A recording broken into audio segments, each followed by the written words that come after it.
everyone. Today's verse is in 1 Samuel chapter 16 verse 7. It says, "But the Lord said unto Samuel, Look not on his countenance, on the height of his stature, because I have refused him. For the Lord seeth not as the man seeth, for man looketh on the outward appearance, but the Lord looketh on the heart." You know, this verse, it actually explains when God sent Samuel to anoint someone in the family of Jesse who is going to be king over Saul. Saul has actually committed a sin, and God deemed it fit that he's going to choose someone from the family of Jesse to become king. I know one thing we ought to just first consider is that normally when you are to choose a king from a family, the first thing you just consider is, I'm going to choose the firstborn. But that's how humanly we would choose.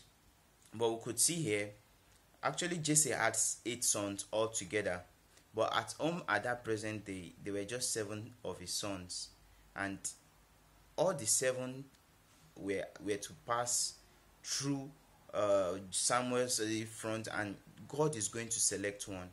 And it just points out the fact that God doesn't judge based on the appearance. We might put on a holy face when we go to church. We might put on a holy face. We might speak a very sweet voice, as in we might use a very sweet voice, and all those kind of things, and we just behave like a saint. But even though we are able to deceive our fellow human being, the question is, can you and I deceive God? It is no. We can never deceive God. God sees our heart. God sees the motive at which we do things. And the one thing is that, why could God has actually chosen David to be king in place of all his brothers? God said he sees the heart.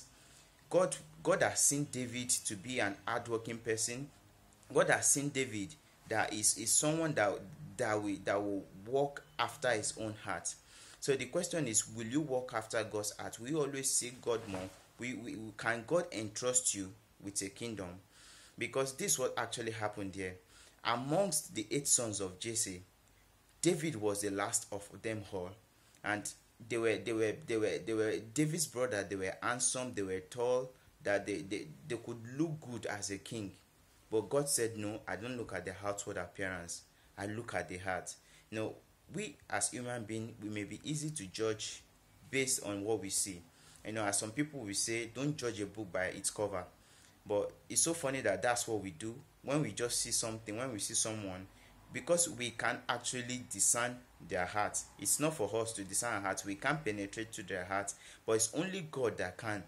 Everybody, every creation is just naked before God's eyes. God can see everything, whatever it is we are planning in our heart, whatever it is we are trying to make up in our heart, God sees it all. So I want to encourage us listening that it's better we learn to align our motive to God's will, because God is seeing everything. We might be able to deceive people around us that we are this, we are that, but truly, are you what you profess to be? If you profess to be a Christian, are you a genuine Christian? Because yes, you can deceive everybody. I can deceive you because the way I talk and the way I dress, but I can't deceive God. So, and that is the most important thing. We can't deceive God. So I encourage you to align your motive to doing the right thing. Do the things that will please God, because God sees the heart, and He will reward everybody accordingly to what we do. So let your heart be right, because God sees it. Thank you.